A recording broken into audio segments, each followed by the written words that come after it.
Hi, my name is Christina Thatcher, and I'm a writer and lecturer at Cardiff Uni. I'm also the author of the Story Trail. So I was invited to take part in this Story Trail project by Dylan and Elise, and also by Annie here at the Lisbon and Clinician Reservoir. We were all really interested in a way that we could use inspiration, inspired by some local primary school children, to write a story set here in the woodland. So we were interested in that process. What does it take to be inspired? How can we use the natural surroundings to build a story? So yeah, I was very lucky to be able to be the author of this story, use some of the stories that were produced already by some local children, and really be part of this beautiful natural woodland.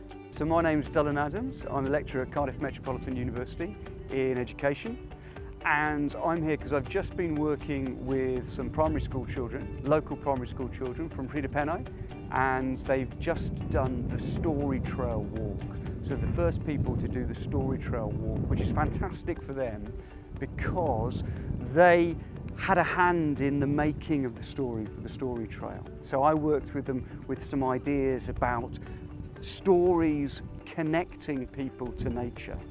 And Dŵr Cymru have lots of great ideas about that. It's what this Story Trail is about.